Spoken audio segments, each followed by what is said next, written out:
Selamat pagi dan salam sejahtera bagi kita semua. Kami mahasiswa dari Universitas Negeri Medan, Fakultas Ilmu Pendidikan, Prodi PGSD 2021, akan membuat suatu video presentasi mengenai bidang pelayanan konseling. Tujuan dari pembuatan video ini adalah sebagai pemenuhan tugas di mata kuliah Keterampilan Dasar Bimbingan dan Konseling. Dengan dosen pengampu kami adalah Ibu Aisyah SPD MPD. Sebelum saya memulai video presentasi ini, terlebih dahulu saya akan memperkenalkan anggota kelompok saya. Yang pertama, Mona Tresia Sihombing dengan NIM 12-12-41-10-39. Dan yang kedua, Manuel Obed Nego Pardede dengan NIM 12-13-11-10-04. Dan yang ketiga, saya sendiri, Lestaria Simamora dengan NIM 12-13-11-11-22. Dan yang keempat, Fiona Patricia Barimbing 12-13-11-11-30.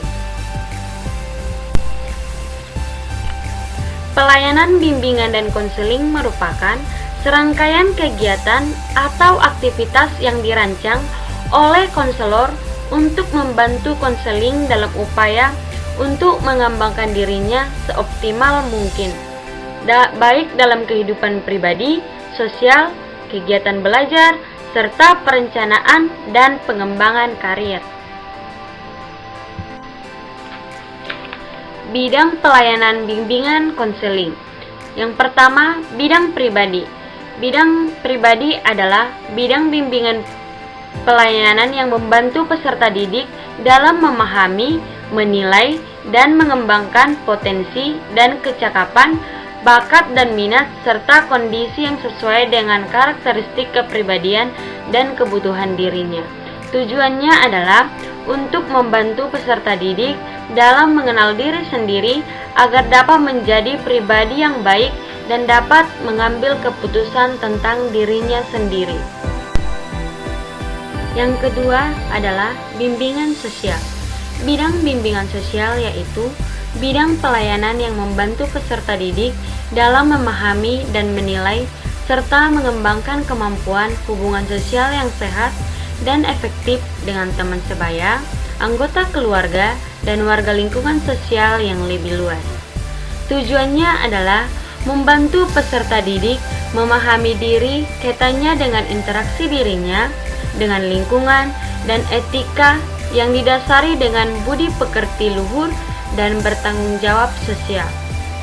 Ada beberapa macam layanan bimbingan sosial, yaitu layanan informasi dan layanan orientasi. Layanan informasi mencakup informasi tentang keadaan masyarakat dewasa ini yang dapat mencangkup perkembangan tentang ciri-ciri masyarakat maju dan modern, makna ilmu pengetahuan dan pentingnya iptek bagi kehidupan manusia, serta informasi tentang cara-cara bergaul. Dan layanan orientasi adalah bidang pengembangan hubungan sosial yang berkaitan dengan suasana, lembaga, dan objek-objek pengembangan sosial seperti suasana berhubungan sosial antara individu dalam keluarga, organisasi atau lembaga-lembaga tertentu dalam acara sosial tertentu. Yang ketiga adalah bidang belajar. Bimbingan belajar yaitu bidang pelayanan yang membantu peserta didik mengembangkan kemampuan belajar dalam rangka mengikuti pendidikan sekolah atau madrasah dan belajar secara mandiri. Tujuannya adalah membantu peserta didik dalam mengenal, menumbuhkan, dan mengembangkan diri, sikap dan kebiasaan belajar yang baik untuk menguasai pengetahuan dan keterampilan sesuai dengan program belajar di sekolah. Aspek-aspek bimbingan belajar. Pelayanan bimbingan dan konseling membantu mahasiswa mengembangkan kebiasaan belajar yang baik dalam menguasai pengetahuan dan keterampilan serta menyiapkannya untuk melanjutkan pendidikan pada tingkat pendidikan yang lebih tinggi. tujuan bimbingan belajar adalah membantu individu agar mencapai perkembangan yang optimal sehingga tidak menghambat perkembangan belajar siswa. Bentuk-bentuk layanan bimbingan belajar. Ada beberapa macam bentuk layanan bimbingan belajar, yaitu orientasi kepada siswa, yaitu khususnya siswa baru tentang tujuan sekolah. Yang kedua, penyadaran kembali secara berkala tentang cara belajar yang tepat. Yang ketiga, bantuan dalam memilih jurusan atau program studi yang sesuai. Yang keempat, pengumpulan data siswa.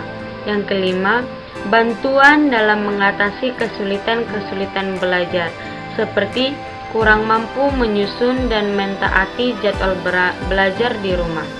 Keenam, yaitu bantuan dalam hal membuat kelompok-kelompok belajar dan mengatur kegiatan-kegiatan belajar. Yang keempat adalah bimbingan karir.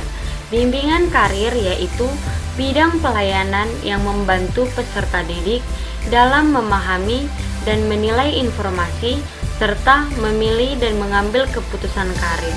Ini merupakan pengertian menurut Winkel pada tahun 2005 di halaman 114.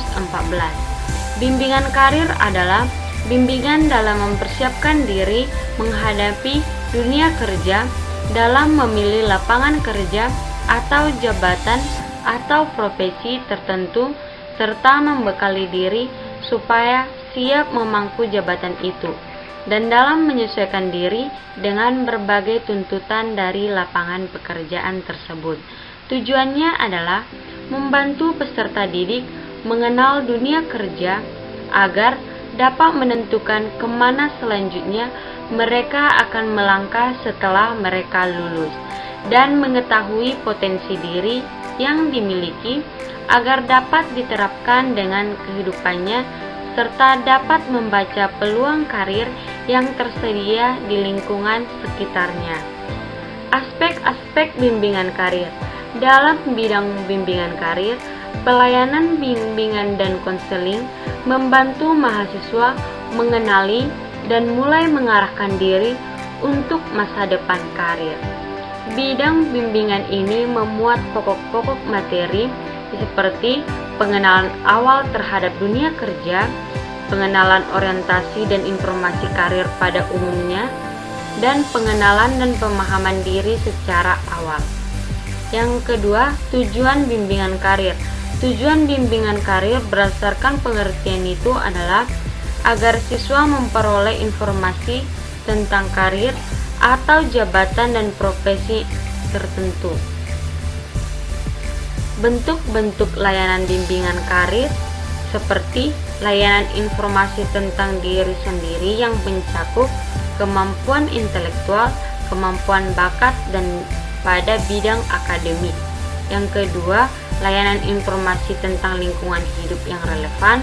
Yang ketiga, usaha-usaha membantu siswa dalam merencanakan masa depannya. Yang keempat, layanan orientasi untuk bidang pengembangan karir. Yang kelima adalah bidang keluarga.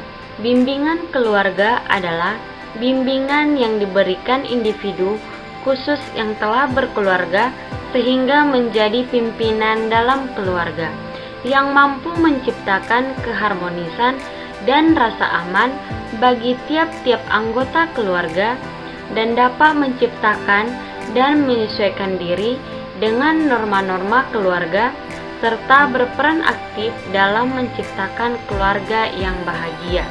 Tujuan dari bidang ini adalah membantu individu yang akan berkeluarga dalam memahami tugas dan tanggung jawabnya sebagai anggota keluarga.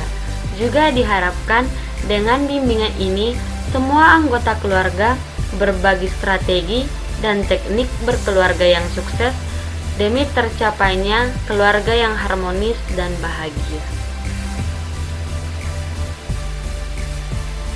Yang keenam adalah bidang agama.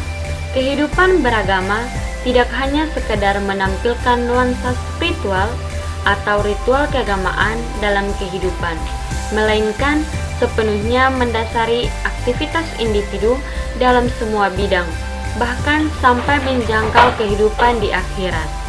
Dalam hal ini, sering dipertanyakan bagaimana posisi kehidupan beragama dalam pelayanan konseling untuk anak-anak pada tahap perkembangan usia dini dan pendidikan dasar dan menengah. Untuk itu, perlu diketahui bahwa tanggung jawab atas arah dan aktivitas keagamaan anak pada taraf perkembangan itu berada di tangan bahkan menjadi hak orang tua mereka. Setelah anak menjadi dewasalah, kehidupan beragama menjadi hak dan tanggung jawab individu dewasa. Baiklah teman-teman, itulah pembahasan kami terkait bidang pelayanan bimbingan dan konseling. Sekian dan terima kasih.